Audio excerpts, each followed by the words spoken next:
Salam əziz abituriyentlər, xoş gördük hər birinizi. Mən Nazım müəllim Ağazadə sizlərə riyaziyyatdan ilk 3-4 mövzunu əhatə edən mövzu sınağı paylaşmışdım. İndi isə həmin sınağın izahını verəcəm. Buyurun, xoş izləmələr. Deməli, ilk sualda deyir ki, Sərdar pulunun 1/4-nə kitab, qalan pulunun 5/1-nə dəftər aldı. Və Sərdarın 90 manat pulu qaldı. Sərdar dəftərə neçə manat pul verdi? Mən nə edəcəm? İlkin olaraq Sərdarın pulun məxrəzdəki ədədlərə uyğun, 4 ilə 5-ə uyğun, axı mən bilmirəm ümumi nə qədərdir Sərdarın pulu. 4 ilə 5-ə bölünən bir ədəd götürürəm. 20x olsun, Sərdarın pulu. Bu 20x oldu, Sərdarın pulu yazıram burada. Sərdarın pulu. Daha sonra 4/1-nə kitab aldı.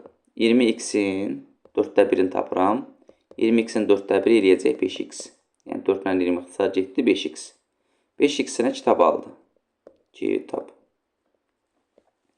Qalan pulunun 20x-dən 5x-i gedibsə neçə x-i qalıb?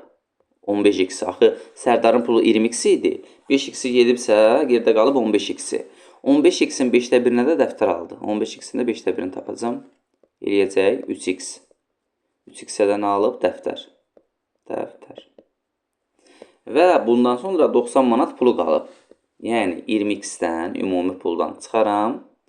Kitabla dəftərə verdiyi pulun cəmi. Yerdə qalacaq neçə? 12x. Və bu qalan pul 12x. 90 manat qaldı axı. Bərabərdir 90-a.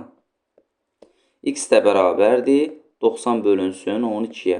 X-i 90 bölünsün 12 tapandan sonra deyir ki, Sərdarın dəftərə neçə manat pul verib? Sərdar dəftərə neçə manat pul verib? Dəftərə verdiyi pul 3x idi. Gətirərəm 3x-də. X-in yerinə yazaram 90 böl 12. 3x-də X-in yerinə nə yazdım? 90 böl 12 yazdım.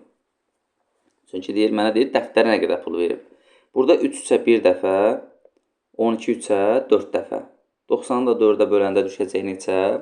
22,5. Sualın doğru cavab olacaq C variantı. Bax belə, əziz şagirdlər. Bu ilk sualın izahı. Cavab oldu 22,5. İndi isə keçək digər suala. 2 nömrəli suala. 2 nömrəli sual da deyir ki, 2 yük maşını Bakıdan Laçına yük daşıyır. Birinci avtomobil gedib qayıtmağa 24 saat vaxt sərf edir. İkinci avtomobil isə 30 saat vaxt sərf edir. Onlar eyni anda Bakıdan hərəkətə başladıqdan ən az neçə saat sonra yenə də hər ikisi eyni anda Bakıda olarlar. Baxın, Bakıdır, bir də Laçındır. Bakıdan Laçına yük daşıyırlar, düzdürmü? Biri gedib gəlməsinə T1 24 saat vaxt gedir. Digərinin gedib qayıtmasına 30 saat vaxt gedir. Biz bundan natural ədədlərdə işləmişdik. Yəni demişdim ki, cümlədə ən az söz görsəz, nə tapasınız? Əkov tapasınız. Yəni ümumi sərf elədiyi zaman, yəni hər ikisinin gedib qayıtmasına da hər ikisinə bölünən ədəd olmalıdır. Həm 30-a, həm 24-ə. Həm 30-a, həm 24-ə ən az bölünən, yəni ən kiçik bölünən ədəd neçədir? Ən kiçik bölünən ədəd olacaq 120. D variantı. Bax belə.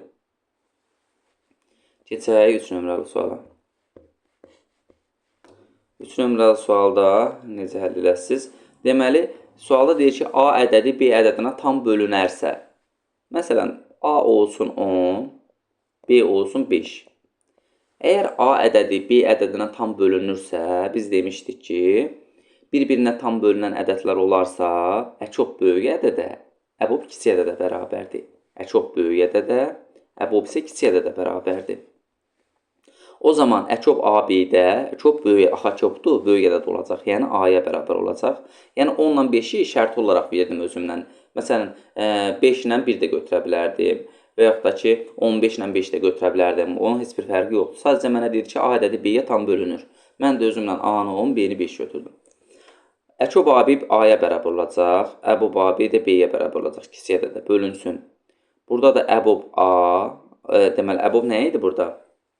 Əbob AB kiçik ədədə bərabərdir, yəni B-yə, B bölünsün, gəlin bölməni kəsr xəttindən yazaq, bölünsün. Əkov AB də A-ya bərabər olacaq, B bölünsün A. Bu şəkildə yazdım. Sonra nə edəcəm? Elə bil A üstə gəl B-ni B bölək A-ya böləcəm. Burada A yuxarı, yəni sürətə vurulur. Olur A-nın kvadratı üstə gəl AB bölünsün. Bu B məxrəzdə qalır. Daha sonra hər birini ayrı-ayrı kəsirdə yazsaq, A-nın kvadratı bölünsün B, üstəgəlinsin AB bölünsün B. A-nın kvadratı bölünsün B olduğu kimi qalacaq. Digəri isə olacaq B-lər gedəcək, qalacaq yerdə A. Sualın doğru cavabı olacaq A variantı. 3 nömrəli sualda doğru cavab oldu A variantı. İndi isə keçək 4 nömrəli suala. 4 nömrəli sualda hər birin ayrı-ayrıqda yazacağam kəsirdə. N kvadratı bölünsün N kvadratı kimi, üstə gəlinsin 4N bölünsün N kvadratı kimi, üstə gəlinsin 60 bölünsün N kvadratı kimi. Onsuz məxrəclər eyni olanda, baxın, onsuz məxrəclər eyni olanda sürətlər toplanır və yenə həmin ifadəni verəcək.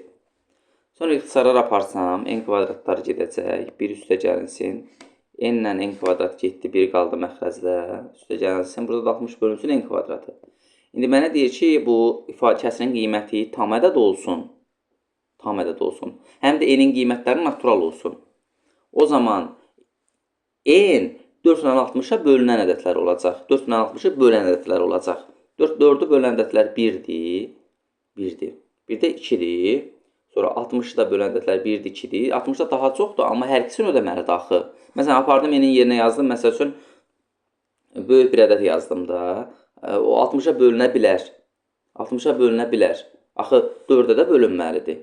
4-ə də bölünməlidir. Ona görə də hər ikisini ödəyən, mən aparıb N-in yerinə 1 yazsam, 4 də 1-ə bölünəcək, 60 da 1-ə bölünəcək, 1-in kvadratı 1 eləyəcək. Aparıb N-in yerinə 2 yazsam, 4 bölünsün 2 eləyir, 60 bölünsün 2-nin kvadratı 4 eləyəcək, 60 4-ə bölünürək 15 düşür. Yəni, burada da deyir ki, N-in neçə natural qiymətində say soruşur, 2 dənə natural qiymətində. Say baxımından oldu 2 dənə B variantı. 4-də oldu B variantı. Keçək indi 5 nömrəli suala. 5 nömrəli sual həndəsə nəsil anlayışlarına aiddir. Demişdir ki, daxili bir tərəfli bucaqların cəmi 180 dərəcədir. Yəni, beta üstəgəl alfa bərabərdir 180 dərəcəyə. Beta çıxılsın alfa bərabərdir 20 dərəcəyə. Sonra, buradan betanı tapanda toplayıb yarıya böləcəm. 180 ilə 20-ni toplayıb yarıya bölürəm. Burada düşəcək 100. Alfanı tapanda çıxıb yarıya böləcəm. 180-dən 20-ni çıxacam. Həmişə üstə gəlməni birinci yazın özdə burada. 180 çıxılsın 20, 160, 2-yə də böləndə 80. 80. İndi mənə deyir ki, alfa betanın hansı hissəsini təşkil edir? Bir ədəd digər ədədin hansı hissəsini təşkil edir deyəndə, axı deyir, alfa betanın hansı hissəsini təşkil edir? Bu bir ədəd digər ədədin hansı hissəsini təşkil edir? O birinci ədədi deyir, axı alfa betanın hansı hissəsini? Birinci ədəd alfadır, yəni 80 bölünsün 100. 80-i 100-ə böləndə düşəcək 0,8. Sualın doğru cavabı oldu. 5-də Y variantı. Keçək indi 6 nömrəli suala. 6 nömrəli sualda deyir ki, 8n-24-də 5n plus 9 kəsirinin düzgün kəsir edən ən kiçik tam ədədi tapın. Düzgün kəsirdirsə, bu kəsirin sürəti məxrəcindən kiçik olmalıdır. Düzgün kəsirdirsə. Şərtləyirək düzgün kəsir. 8n-i sola keçirdsəm, 5n çıx 8n kiçikdir. Mənfi 24 çıx 9. 9-da sağa keçdim, işarəsini dəyişdim.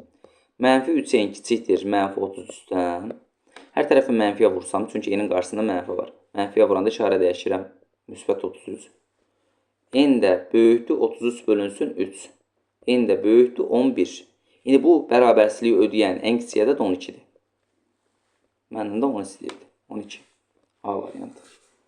6-da sualın doğru cavabı oldu, A variantı. Keçək indi 7 nömrəli suala.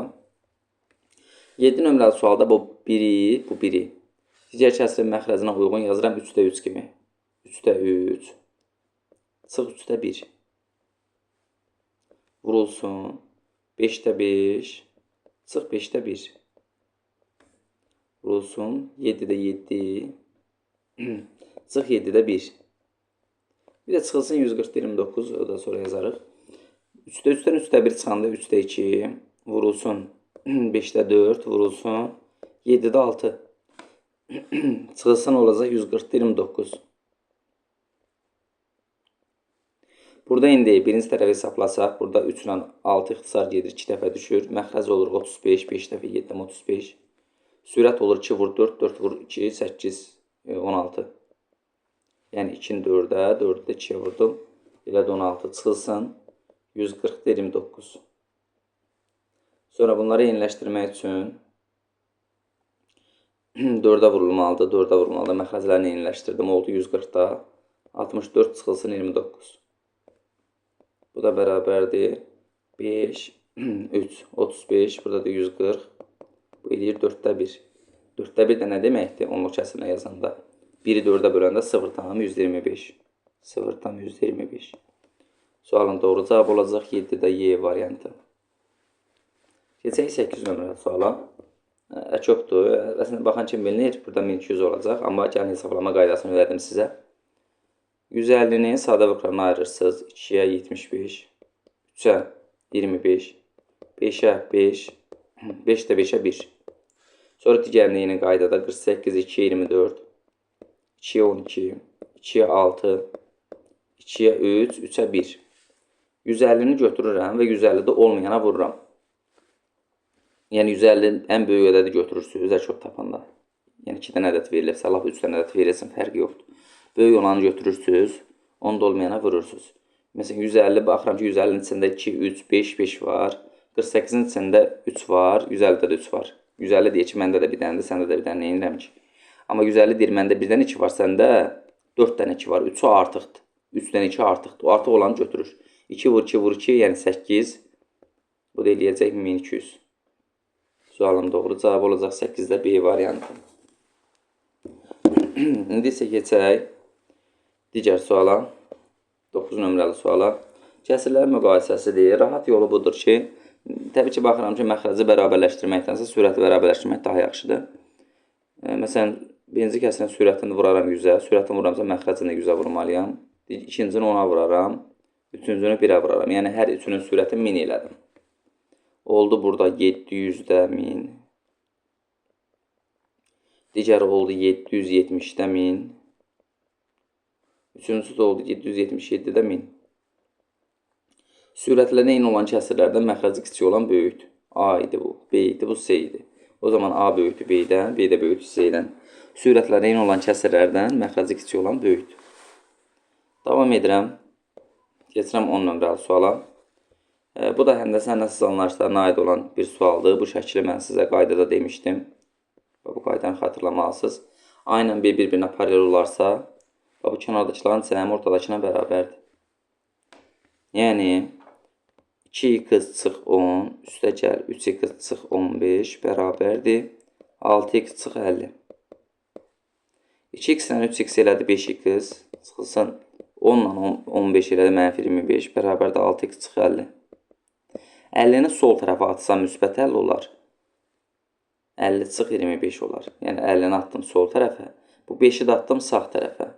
Burada da 6x çıx 5x.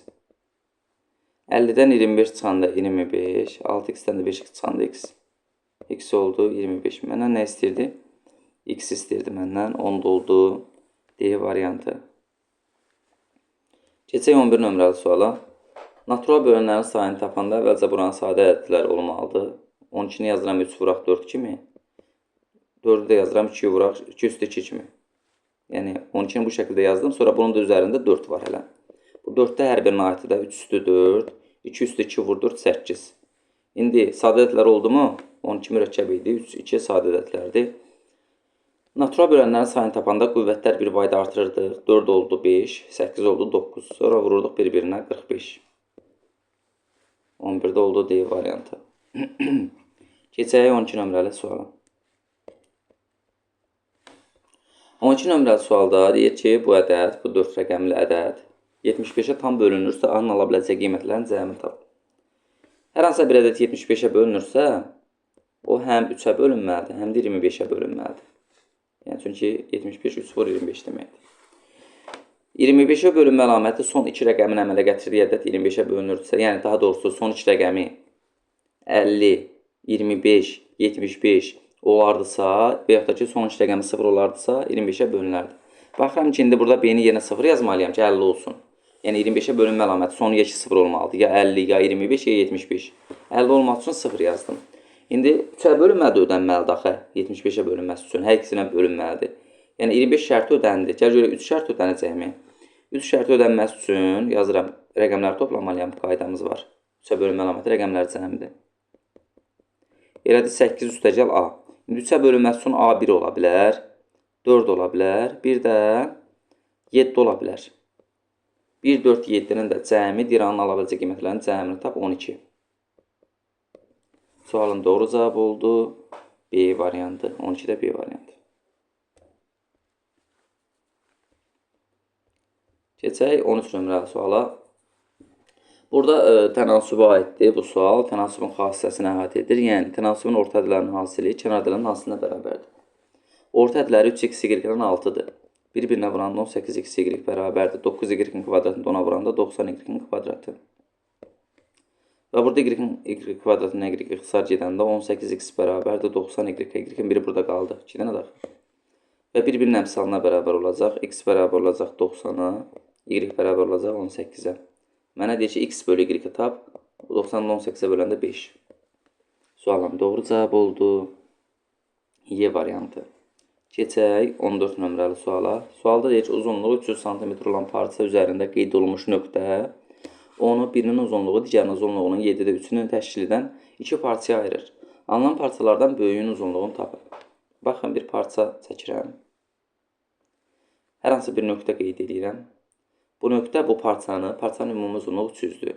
Birinin uzunluğu digərinin uzunluğunun 7-də 3 hissəsini təşkil edir. Məsələn, biri 3x olsun, digəri də 7x olsun.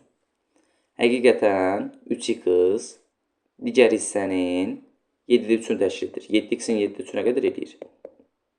7-lər gedəndə 3x qalır da, yəni. Ona görə də birinə 3x, birinə 7x deyə bilərəm. Və bunların cəmi nə qədər olur? Bunların cəmi olacaq 300. 10x bərabərdir 300-ə. X də bərabərdir 30-a. X 30 tapandan sonra böyük hissəni deyir. Gətirərəm, burada yazaram yerinə. 7 vur 30 eləyəcək 210. Kiçik hissəni desəydi, gətirib 3x də yerinə yazardım. X-in yerinə 30 yazardım. İndi böyük hissə deyilənə görə 7x də X-in yerinə 30 yazanda 210 eləyəcək. Sualın doğru cavabı D variantı. İndi isə keçək sonuncu sual olan 15 nömrəli suala. 15 nömrəli sualda nə edəcəm? Məxrəcləri yeniləşdirəcəm. Məxrəcləri yeniləşdirəcəm. X-in ala biləcək qiymət, natural qiymətlərin cəmini istəyir. Hər biri üçün 150 ortaqdır. Yəni, hər üçə bölünən ədəd 150-dir. 3-ə vuracam, bunu 3-ə vuracam, bunu 30-a vuracam, 150 olmaq üçün 30-a vuracam. Sonra hamısının məxrəci oldu 150, 150-də 11 kiçikdir.